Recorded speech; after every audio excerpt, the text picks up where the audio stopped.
kenapa sih emang bakal dikucilkan ya? Emang kalau kena COVID itu emang bakal dikucilkan? Kayaknya nggak mungkin deh di Indonesia, kayaknya nggak akan selevel itu.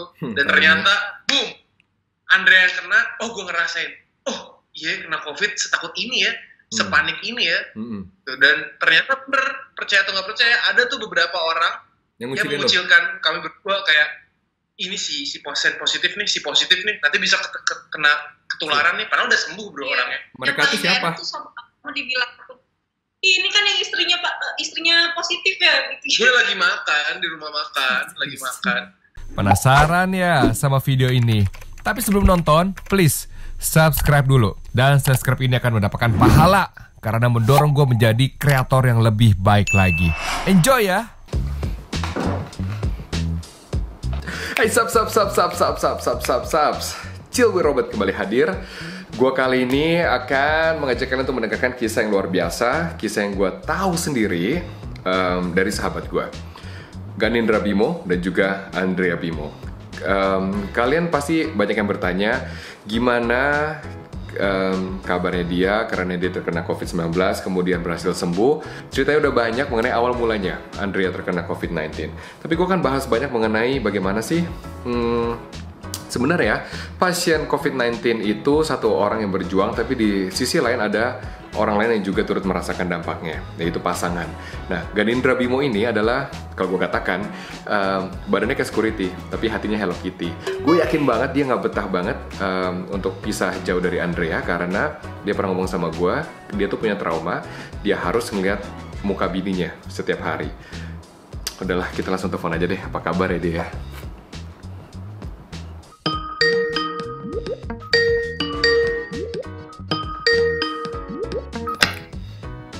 Hi guys. Hi, how are you? Good. So good to see you get back together. Kalian lucu banget sih, pakai kembaran.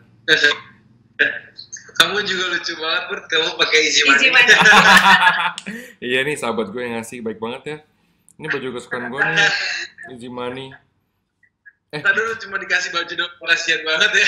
Harusnya ada duitnya, besok-besok minta duitnya. Iya dong.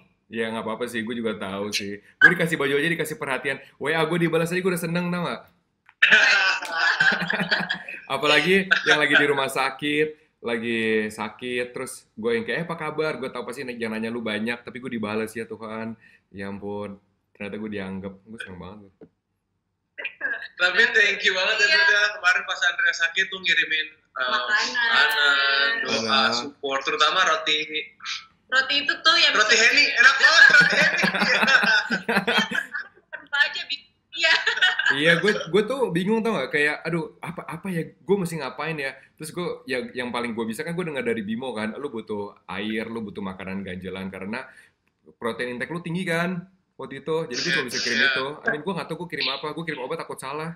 Iya, kalau obat kan emang udah disediain di sana juga kan sebenarnya, kayak vitamin gitu. Jadi yang emang karena emang makanan gue lumayan agak susah kan, jadi ya berguna sekali makanan yang lu kirim ke gue itu. Thank you and happy birthday. Hah? Bentar, nih anjing gue berisik banget, anjing gue lagi main sendiri. Mau dong, panggil dong anjing lo. Gue suka banget loh sama anjing lo si ganteng. Lu bisa gendong gak? Beratnya berapa? 50 kilo mau gendong. Anjir, 50. Awas lu turun berok. Ya lucu banget. Dia juga nggak denger gue ya. Almo. Udah berat. Asli lucu banget. Anjing lu nggak lu kawinin deh? Nggak bisa. Dia memilih untuk single. Jomblo seumur hidup dia. Kenapa dia jomblo seumur hidup? Dia baper kali kalau di rumah ngeliatin kalian romantis. Dia waktu lahir kelainan, buah zakarnya cuma satu, jadi akhirnya harus diangkat dua-duanya dan seumur hidup dia tidak bisa melakukan hubungan suami istri. Terus istrinya juga emang gak ada. Itu buah zakarnya cuma satu karena penyakit atau karena terlahir cuma satu gitu? Dia lagi perang ditembak bro.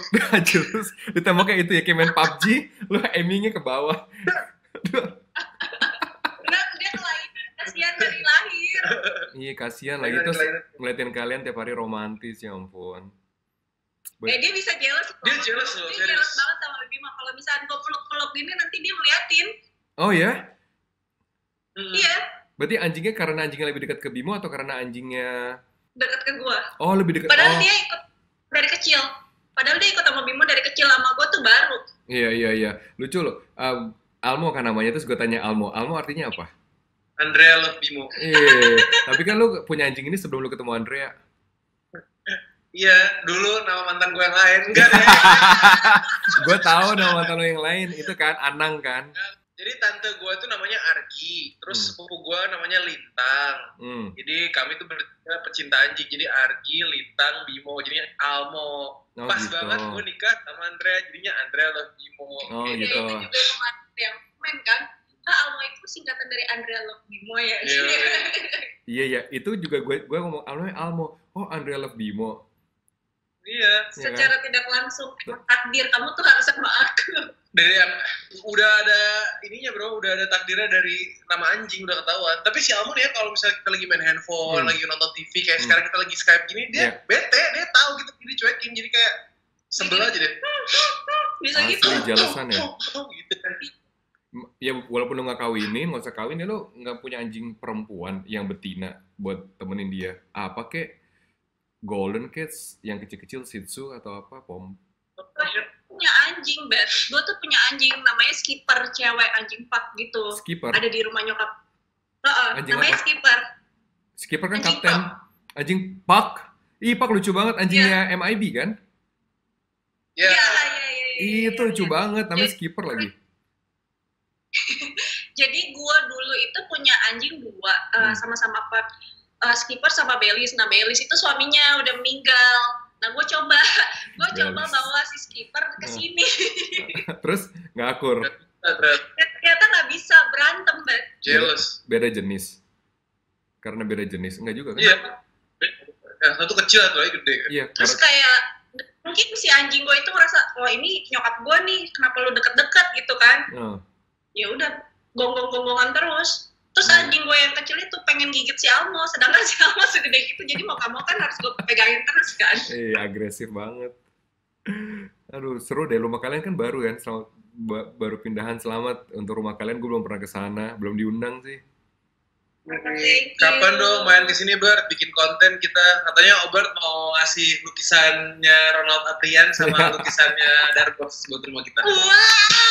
Ya ampun, terima kasih ya. Terus gue katanya mau dikasih lukisannya Noval, sama gue dikasih lukisannya Muklai. Terima kasih.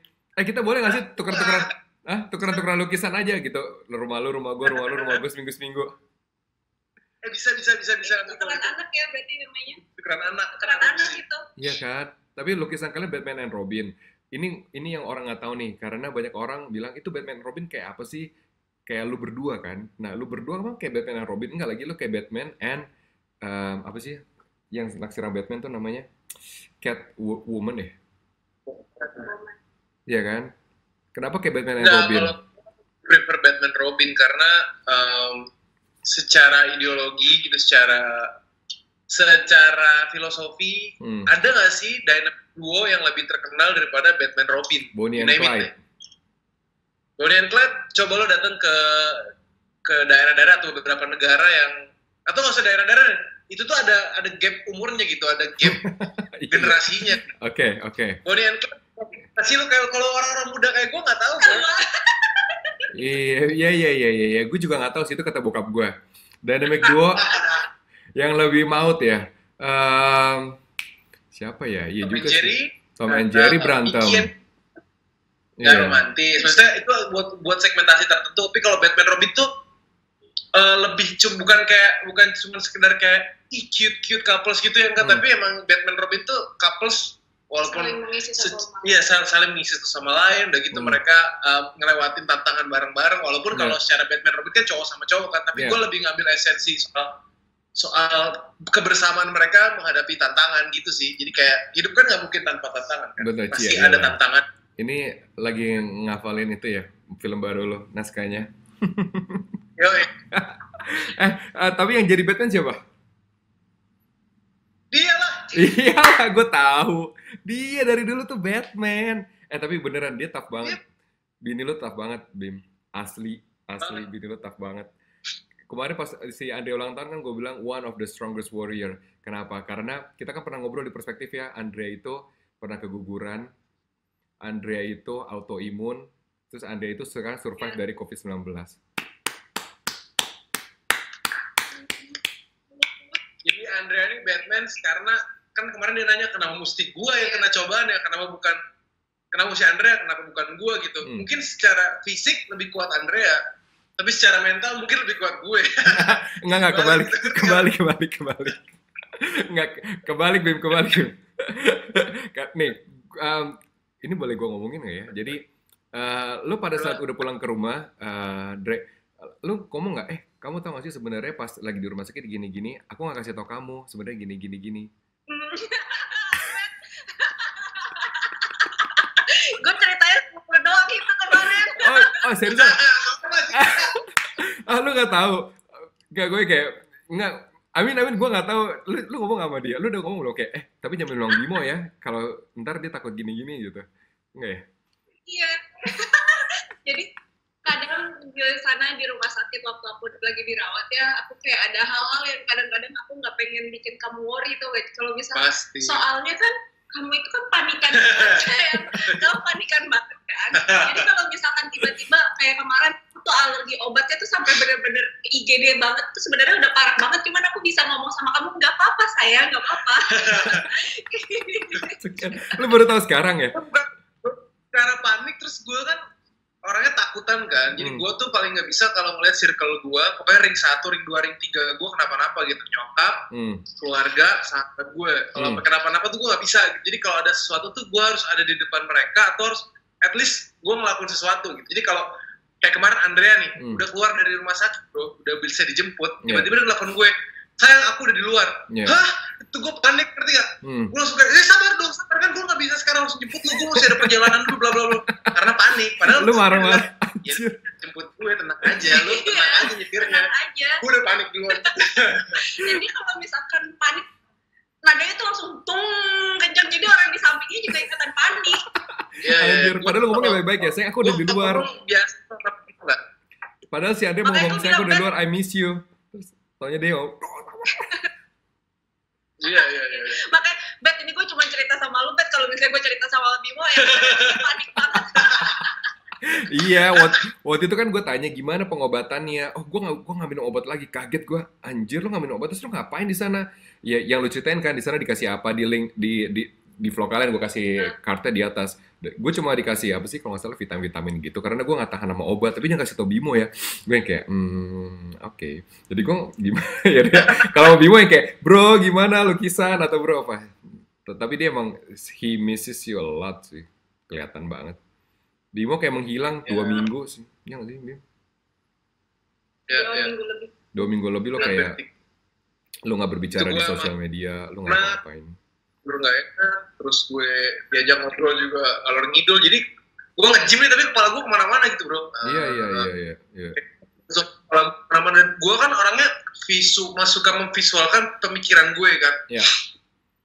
Di kepala gue adalah, dia lagi sakit nih, tapi nggak dia sembuh-sembuh, tapi kadang-kadang pikiran ketika fear-nya gede banget, jadi kayak bisa sembuh nggak ya? Jangan kenapa-napa nih. Nah itu tuh langsung ke visual di kepala gue kayak, Andrea sakitnya makin parah, obatnya nggak ini, rumah sakitnya begini begitu, jadi kayak jadi kalutnya dibikin sendiri. Iya, makanya kadang-kadang kayak kemarin itu pas dia tahu gue nggak bisa minum obatnya yang dari sana, dia langsung kayak paniknya tuh banget ada gimana caranya lu bisa sembuh kalau misalkan obatnya aja lu nggak bisa lu minum gitu.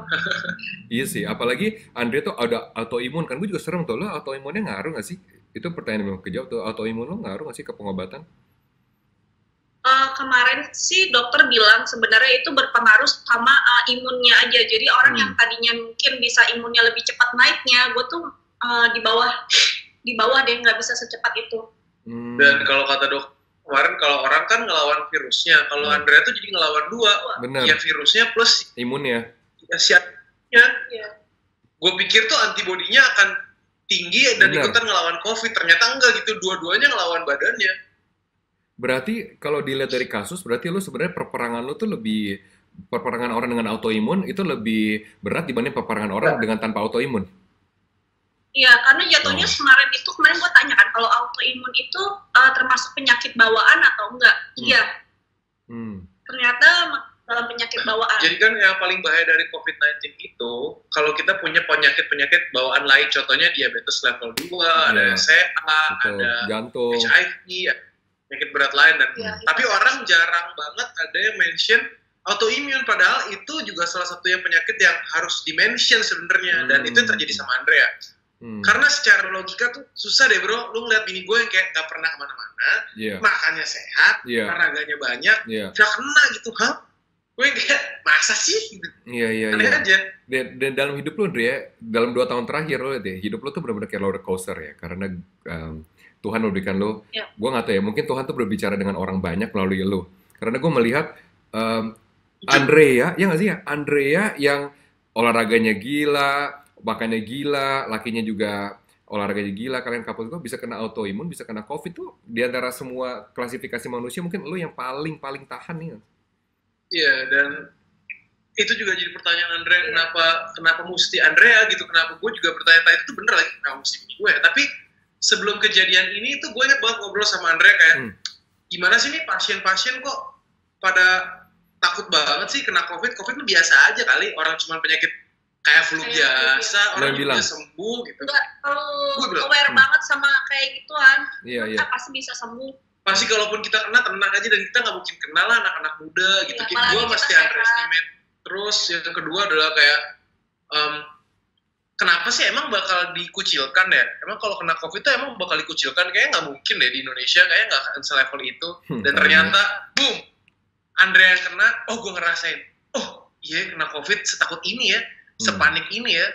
Dan ternyata bener, percaya atau nggak percaya, ada tuh beberapa orang yang mengucilkan kami berdua kayak, ini si positif nih, nanti bisa kena ketularan nih, padahal udah sembuh bro orangnya. Mereka tuh siapa? Mau dibilang, ini kan yang istrinya positif ya gitu. Gue lagi makan di rumah makan, lagi makan. Jahat banget. Ya gue lagi makan nyam tiba-tiba lagi beli makan, tapi gue juga ikut beli makan di rumah makan itu. Jadi kayak gue beli makan buat dibungkus, tapi gue lagi beli makan cemilannya gitu, es podeng atau apalah gue lupa. Tiba-tiba ada si pegawai-pegawainya. Itu tuh gue kasusnya udah 18 hari gue mengkarantina di rumah, jadi sudah keluar. Jadi udah keluar. Ada orang-orangnya itu pada nunjuk-nunjuk gue.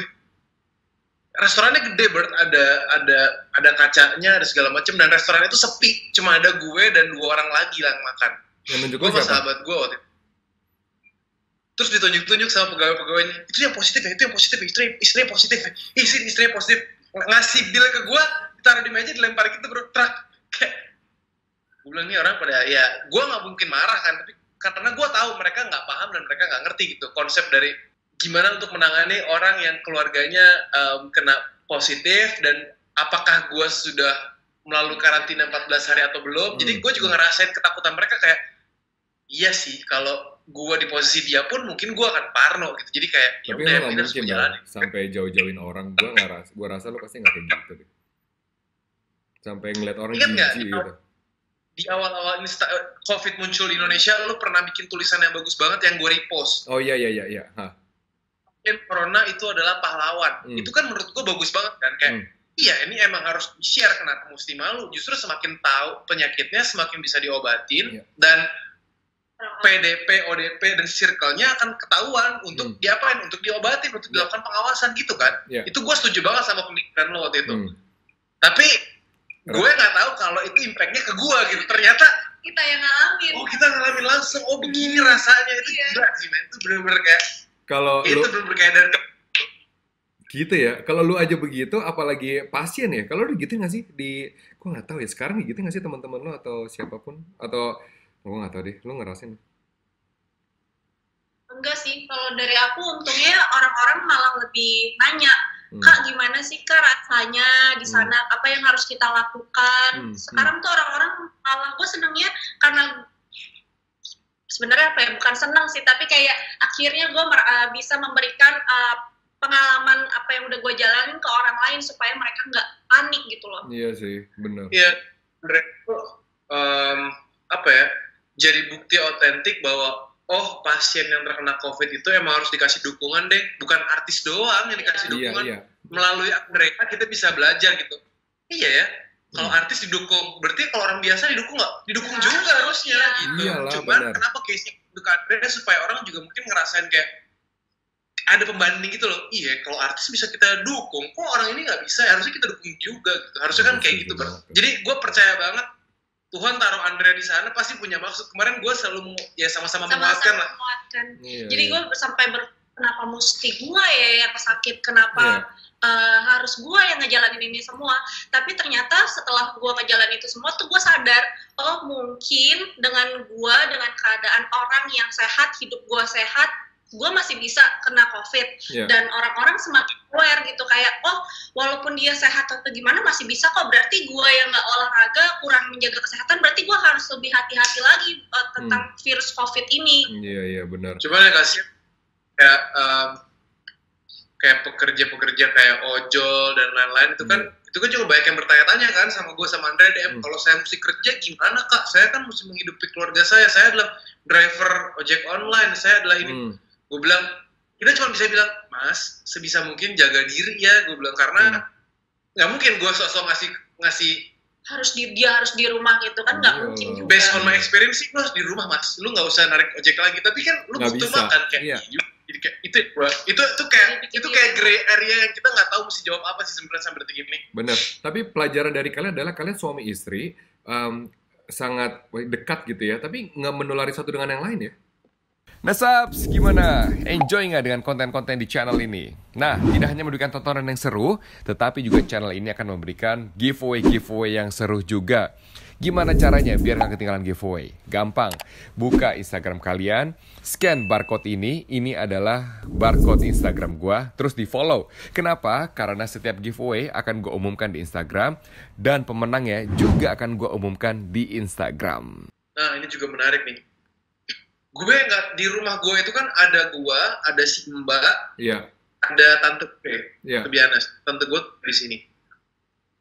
Nah, ketika Andre dibawa pertama kali ke rumah sakit itu kan simptomnya hanya demam ringan kan? Iya, dikira DBD. Dan gue pikir itu adalah autoimunnya atau demam berdarah. Karena demamnya cuma di malam hari, Dan dia masih foto juga, masih bisa nge-gym juga gitu, masih biasa aja. Demam yang kayak demam kayak orang-orang sumeng. Gitu, greges-greges doang. Iya, demam lucu gitu kan. Iya, kan? lucu. Cuma kayak terus akhirnya udah rumah sakit. Nah, pas di rumah sakit itu barulah Andrea kena tes swab dan hasilnya positif gitu kan. Iya. Gua nggak tahu nih Andrea bisa kenanya apakah di rumah sakit atau di mana, karena pas gue cek semua circle gue yang di rumah aman. Sama sekali nggak ada. Dan lu sampai dan sama sekali nggak ada. Iya. Dan gue juga berpikir ya, apa karena gue di saat ke rumah sakit itu kan imunnya berarti lagi drop kan, karena gue ada demam. Nah, gue mikir gue nunggu di sana atau selama gue ada di rumah sakit itu ada si virus itu yang bisa akhirnya kena ke badan gue. Tapi memang kalau misalnya logikanya, taruhlah asumsinya lo kena di rumah sakit misalnya ya.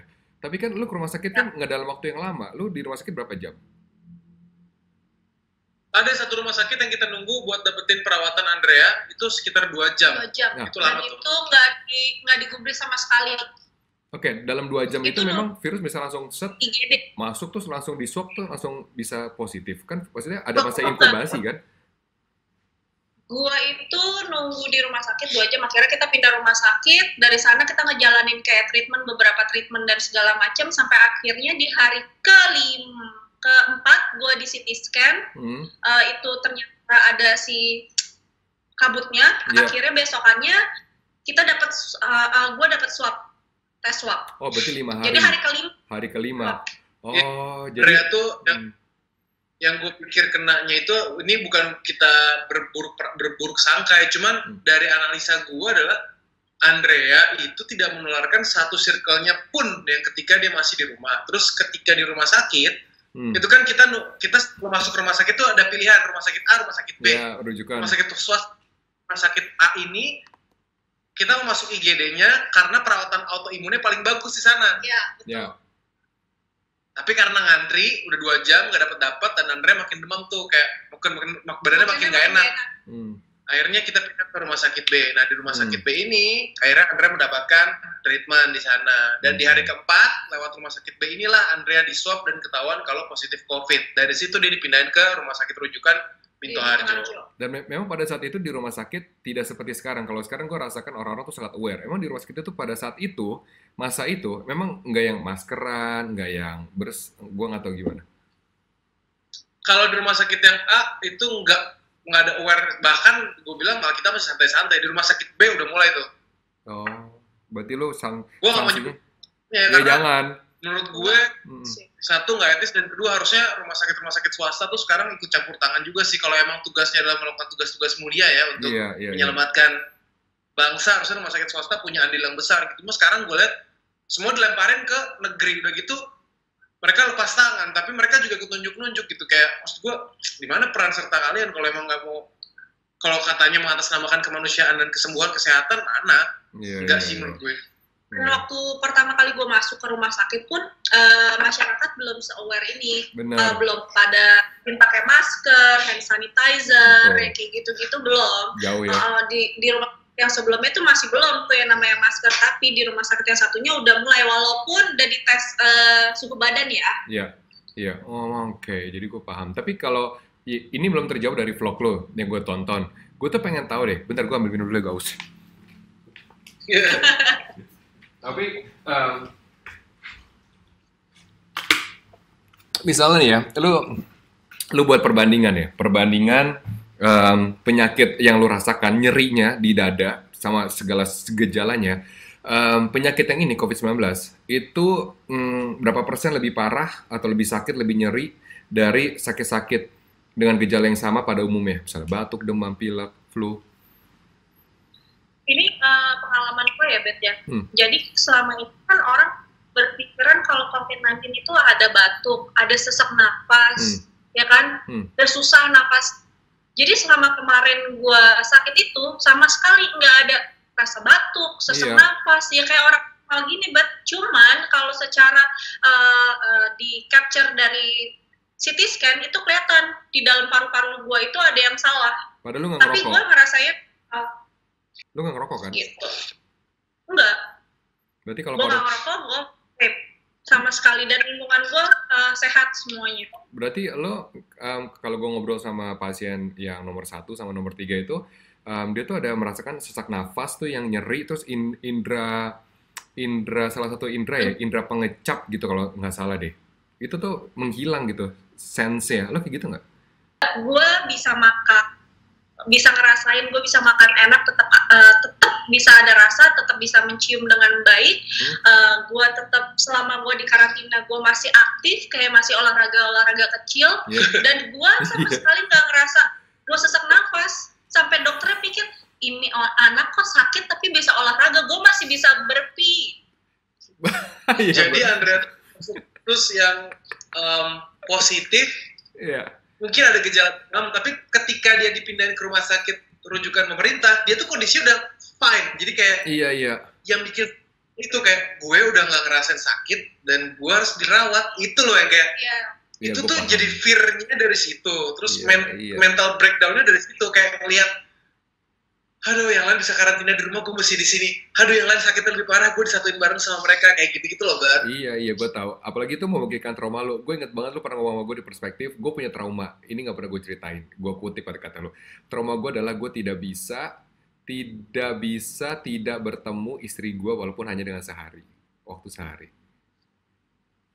Oh, iya kan? Betul. Dan lo kepisah berapa hari kemarin? 3 minggu.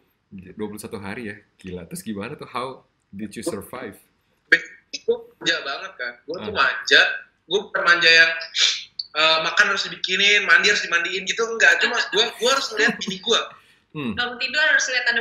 Lihat bini gue di samping gue, mau tidur gue harus lihat ada orang di samping gue. Kalau nggak ada tuh gue tuh punya penyakit panik gitu loh, ngerti nggak sih? Kayak panik yang kayak tadi malam gue nggak bisa tidur karena gue ngerasa gue mikirin kerjaan gue, mikirin brand gue segala macam. Jadi kayak, aduh kok gue rasa gitu ya, gelisah ya. Padahal udah ada siapa-siapa. Kebayang nggak lo?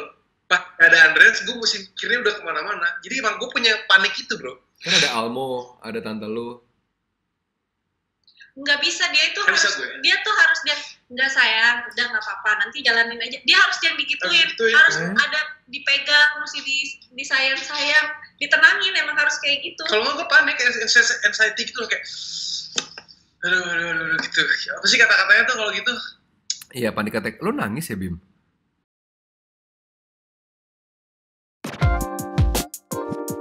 Nih, satu yang mesti lu tahu. Ini tadinya mau gue keluarin di vlog gue, cuman gue lupa nyebut. Jadi gue nggak apa-apa, gue keluarin di vlog lo aja nih. Apa?